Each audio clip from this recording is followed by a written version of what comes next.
안녕하십니까. 더 배움 회원 여러분, 청소년 상담사 2급 1차 필기시험 대비를 위한 공부 시간입니다.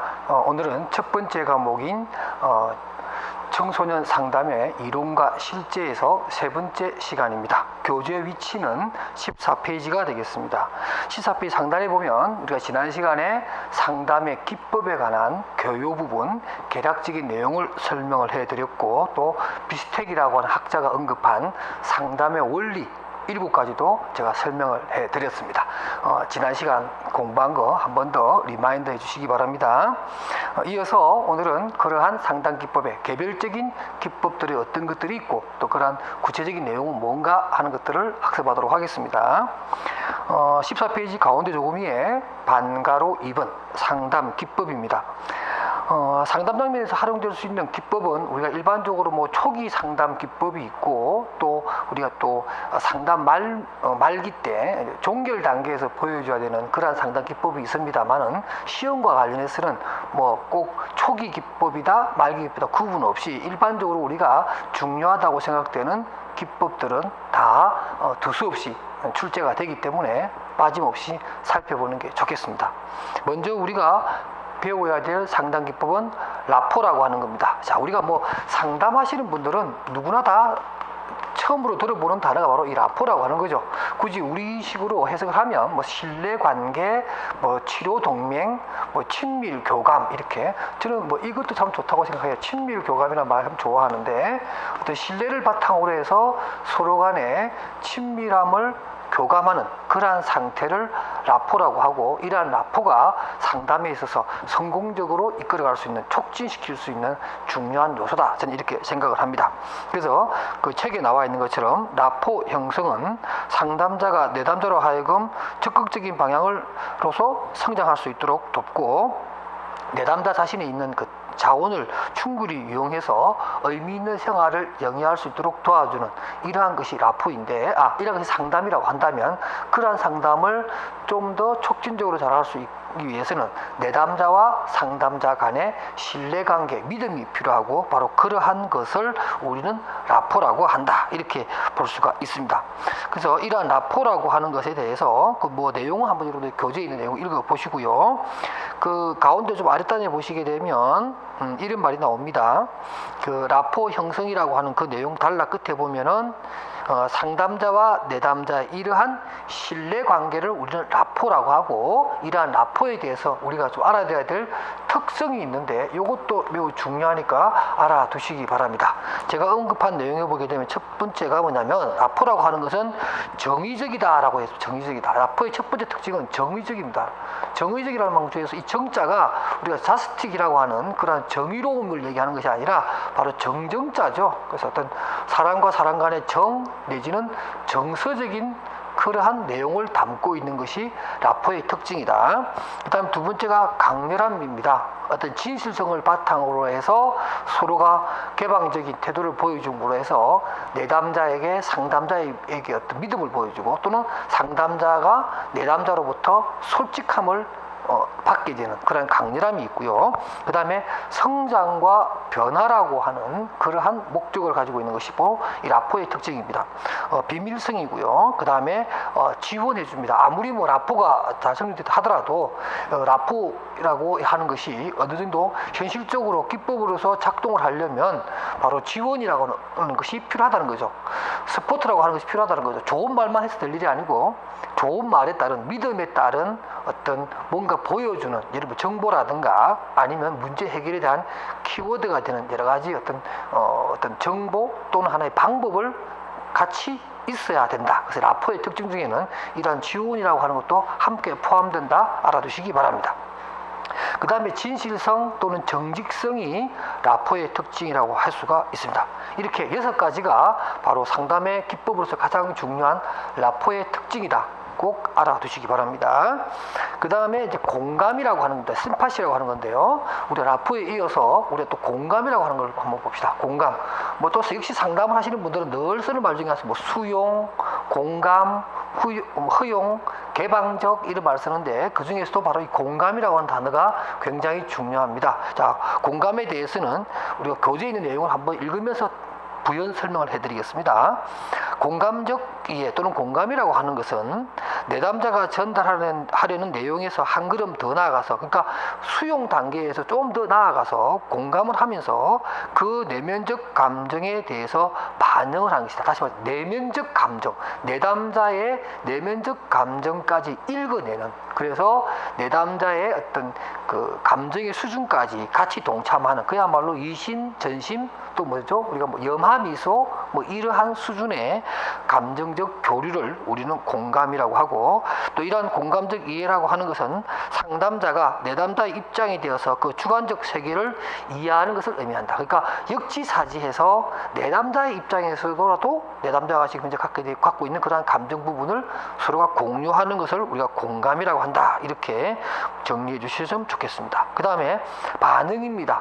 우리가 또 반영 이렇게 얘기하는데, 이 반영은 우리 일반적으로 그냥 반영이라 그러지 않고 바로 느낌의 반영이라는 말을 씁니다. 느낌의 반영. 그게 뭐냐면 우리가 반영이라고 하는 것은 저기 말하는 이 정서적인 거라는 거죠. 정서적인 부분을 같이 느끼면서 내담자가 진술한 내용에 대해서 참신한 다른 말로 이렇게 얘기를 해주면서 교감을 하는 이런 것을 우리가 반영이라고 합니다. 이 영자가 바로 거울 영자죠. 그러니까 내담자가 한 정서적인 느낌의 부분에 대해서 상담자 역시 같은 수준에서 거울에 비친 것처럼 되돌려주는 이러한 기법을 얘기하고요.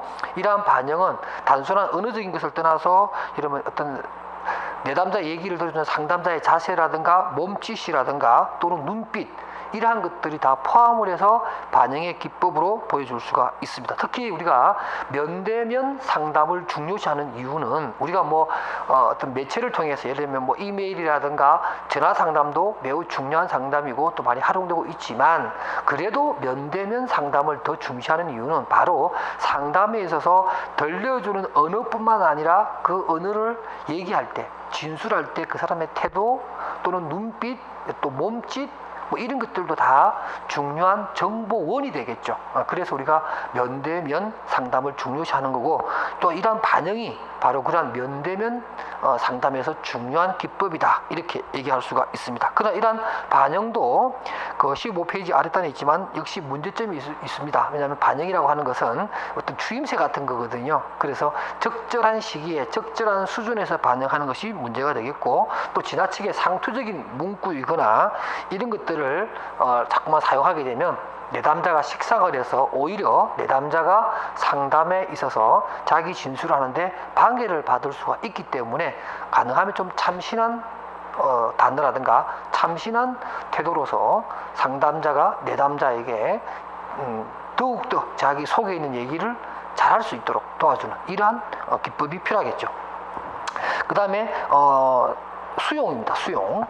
자, 우리가 뭐 수용, 공감, 반영 이렇게 얘기하는데, 또 수용이라고 하는 것은 뭐냐? 일단 우리가 말 그대로 받아들이는 내용이긴 합니다만은 수용도 사실은 상담자가 보여줄 태도와 반응이지만 수용의 가장 큰 중요한 어떤 그 내용이 되어야 되는 게 뭐냐면, 내담자가 진술을 하면서 이 사람이 내 말을 잘 이해하면서 내 말을 적절히 잘 받아주는구나, 그러니 내가 지금 이 상태의 이 수준에서 계속 얘기를 해도 되겠구나 하는 그러한 안도감을 심어줄 수 있도록 그렇게 수용해야 된다는 거죠. 단순하게 그냥 고개 끄덕이고 그냥 네 말 다 이해한다, 그러니 뭐 마음 놓고 얘기하라, 이건 어떻게 보면 굉장히 자만스러운 태도일 수도 있어요. 또 그렇게 느껴버리면, 내담자가 느껴버리면 말을 하지 않을 수가 있기 때문에 이 수용이라고 하는 것도 매우 겸손한 자세를 유지하면서, 그죠? 겸손한 자세를 유지하면서 부드럽게 진술할 수 있도록 도와주는 그런 기법이라고 할 수가 있습니다. 그 다음에 우리가 살펴봐야 될 것이 바로 구조화입니다. 자, 상담에 있어서 구조화, 우리가 뭐 구조화라는 단어 참 많이 씁니다. 구조화라는 단어를 많이 쓰는데 그만큼 구조화가 중요하죠. 구조화라고 하는 것은 어떤 상담에 있어서 어떤 이정표를 정하는 것이라고 할 수 있습니다. 그러니까 상담의 시작과 끝과 상담자의 역할, 내담자의 역할, 이런 것들을 사전에 약속을 하는 거죠. 그러면서 여러 가지 그 상담을 촉진할 수 있는 내재적, 외재적 장치 또는 하나의 어떤 로드맵, 이정표와 같은 그런 역할을 합니다. 근데 이러한 구조화는 세 가지 원칙이 있습니다. 그걸 하나 제가 설명드릴 테니까 여러분 그 여백에다가 좀 기록을 해주시기 바랍니다. 구조화의 3대 원칙이 있는데, 첫 번째가 뭐냐면 바로 그 상호 편안의 원칙입니다. 서로가 상호 평안입니다. 그러니까 내담자든 상담자든 서로가 편안한 상태에서 상담이 진행된다. 또 그렇게 되게끔 서로가 약속하는 이러한 것이 들어가야 되고, 그럼 두 번째가 뭐냐면 불처벌의 원칙입니다. 불처벌의 원칙. 그러니까 비난하지 않는다는 거죠. 어떤 진술을 해도 받아들여주고 바로 그 앞에서 비판적이거나 평가하는 이런 일을 함으로 해서 내담자 또는 상담자의 어떤 진술, 어떤 방향이나 진술의 어떤 그런 과정이 차단되지 않도록 서로 불처벌의 원칙 또는 상호 비난의 원칙 금지 이런 것들이 되겠죠. 그러니까 마지막으로 뭐냐면 행동 규범의 원칙입니다. 사실 구조화의 3대 원칙을 얘기하지만 가장 중요한 것이 바로 이 행동 규범의 원칙입니다. 예를 들면 우리가 집단 상담을 한다라고 했을 때 1대1과 달리 여러 사람이 서로 협조적인 상태에서 진행해야 집단 상담의 효과가 발생하는 거잖아요. 그런 면에서 어떤 타인과의 관계에서 어떤 행동 규범이나 시간을 지키는 것, 또 뭐 팀별 활동에 충실하게 참여하는 것, 다른 사람이 발표할 때 서로 경청해주는 어떤 태도, 이런 것들을 사전에 다 정하죠. 우리가 주로 청소년 집단 상담을 할 때 이런 행동 규범을 스스로 상담 초기에 만들어내어서 벽에 탁 붙여놔놓고 그걸 어길 때마다 그런 행동 규범을 서로 확인함으로 해서 상담이 어떤 한두 사람의 어떤 그런 행동이 어긋난 행동으로 인해서 상담이 침체되거나 상담이 촉진되지 못하는 상황을 막아야 되거든요. 그런 면에서 이러한 행동 규범을 정하는 것이 구조화의 원칙이요. 처벌하지 않는다, 비난하지 않는 그런 허용된 분위기가 필요하다는 원칙, 그 다음에 서로가 편안해야 된다라고 하는 원칙. 이것은 1대1 면대면 상담이거나 또는 집단 상담 어디에도 다 필요한 그러한 기법으로서의 구조화가 되겠습니다. 그 다음에 환원입니다. 환원. 자, 우리가 뭐 경청이라고 반영이라고 하는 것도 있고 반영도 있고 그 다음에 또 환원도 있고 환원, 재진술이라고 하는 거죠.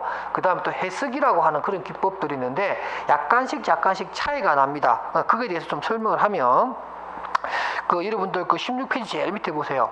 반영, 느낌의 반영과 환원의 차이라고 해서 박스 안에 제가 글을 하나 집어넣어놨어요. 보셨나요? 거기 보면 느낌의 반영과 환원이라고 하는 것은 매우 유사하지만 차이점은 무엇을 강조하느냐에 있습니다. 그러니까 이 반영이라고 하는 것은, 느낌의 반영이라고 하는 것은 매우 정서적인 부분을 다룬다, 정서적인 것을 다룬다 라고 했을 때 환원은 인지적인 부분을 다루게 된다, 이렇게 설명하면 됩니다.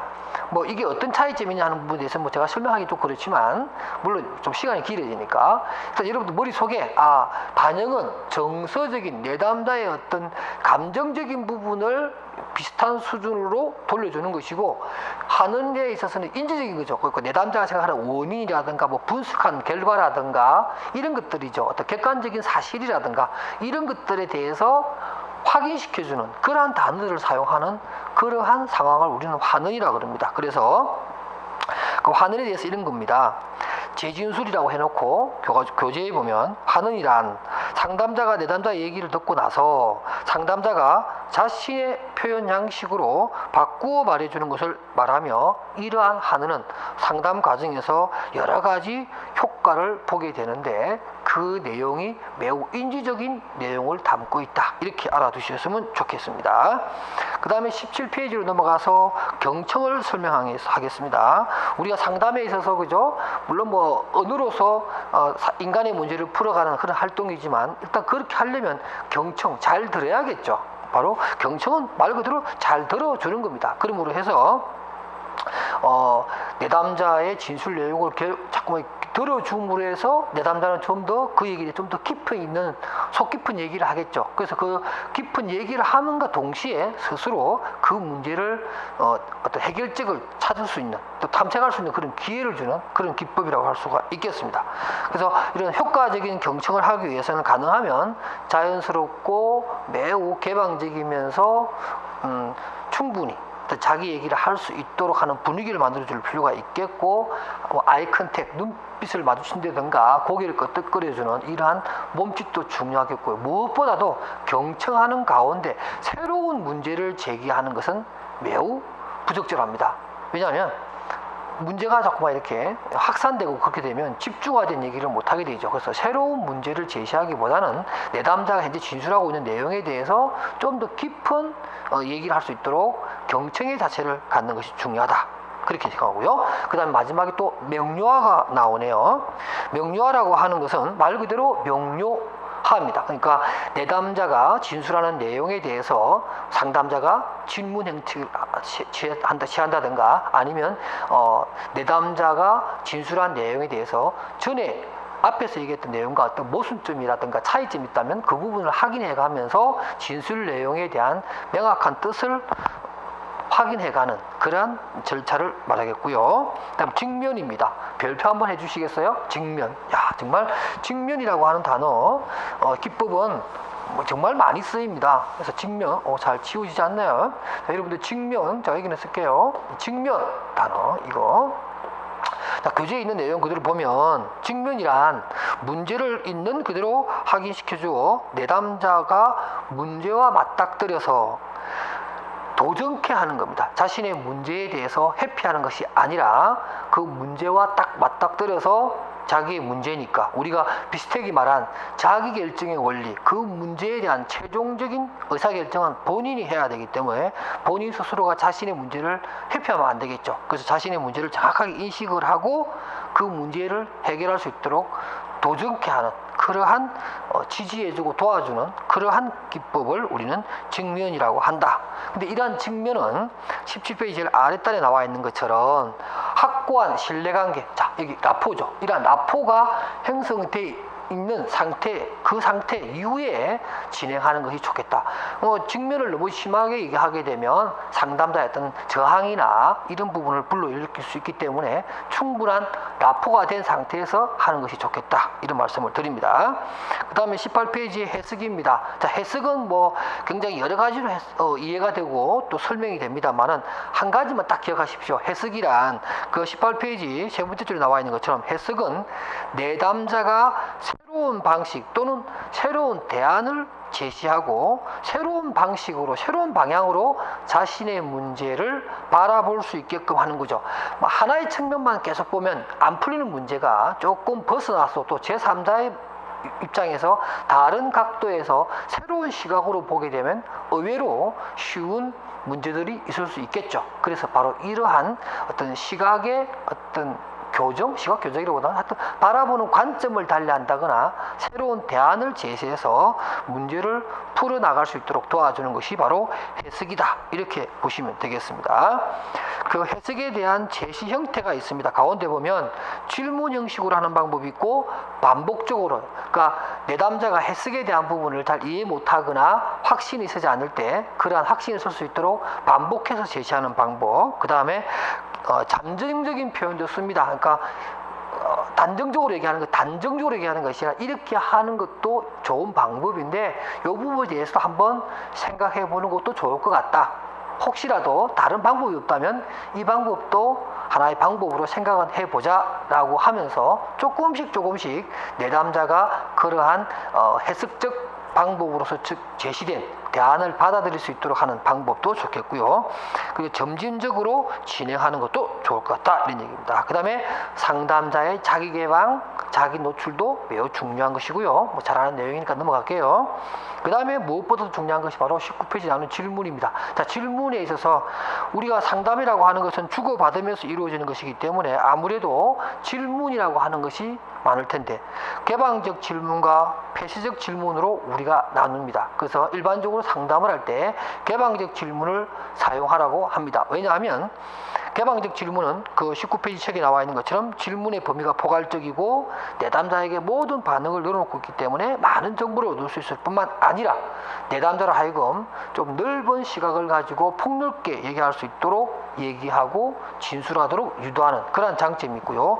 또 어떤 그 제한을 두지 않기 때문에 좀 바람직한 상담의 촉진 관계를 만들어낼 수 있다. 반대로 폐쇄적 질문은 질문의 범위가 좁고 한정되어 있어서 나올 수 있는 정보가 제한된다라고 하는 것, 또 내담자의 시야를 좁게 해서 겉에 나오는 얘기들만 대답을 한다거나 아주 단편적인 정보만 오고 가는 그러한 단점이 있을 수 있다. 그래서 개방적 질문의 장점 또는 개방적 질문의 특징, 이런 것들은 늘 시험에 나오는 문제이기 때문에 개방적 질문과 폐쇄적 질문의 차이점, 장단점, 이 부분은 이 교재를 통해서 정리해 두시기 바랍니다. 그 다음 한 장 넘기고서 20페이지로 갈게요. 왜라는 질문이 있습니다. 이 왜라는 질문이 참 우리를 굉장히 어렵게 하는데, 일반적인 그 이론에서 왜라고 하는 질문은 개방적 질문의, 아니 폐쇄적 질문의 대표적인 질문 형태죠. 그래서 이 뭐 왜라는 질문을 가능하면 사용하지 말라 그러는데, 그렇다고 해서 뭐 항상 사용하지 않는 거냐, 그게 아니고요. 이 왜라는 질문은 말이죠, 어떻게 보면 굉장히 정보지향적입니다. 그러니까 짧은 진술을 통해서 내담자로부터 많은 정보를 얻어낼 수 있는 그런 장점이 있습니다. 그러니까 어떤 시간적으로 촉박한 그런 상담이라든가 일회성 상담으로 끝나버린다든가, 또는 사실적인 관계를 확인하는 거라든가, 또는 내담자에게 그렇게 위협적이지 않다라고 판단되는 그런 허용된 분위기 속이라면 왜라는 질문도 쓸 수 있다는 거죠. 첫 번째, 사실관계를 확인하는 것, 또 내담자가 어느 정도 허용하고 또 동의하고 또 내담자가 왜라는 질문에 크게 저항감을 갖지 않는다고 판단될 때는 이러한 왜라는 질문도 나쁘진 않다. 또 시간이 촉박하거나 위기 상담을 하는 경우에, 그죠? 조금 빨리 상담을 진행해야 될 때는 왜라는 질문도 괜찮겠다라는 얘기고요. 그 다음에 질문의 침묵의 처리입니다. 20페이지 보면 일단 뭐 침묵이라고 하는 것이 다 부정적인 건 아니에요. 상담 도중에 침묵이라고 하는 것은 이런 것도 있을 수 있죠. 뭐 탐색을 하기 위해서 한다든가, 아니면 상담자가 제시한 어떠한 해석적 기법에 있어서의 새로운 시도에 대해서 좀 고민해 본다든가, 이런 것들은 잠시 침묵이 있을 수가 있겠죠.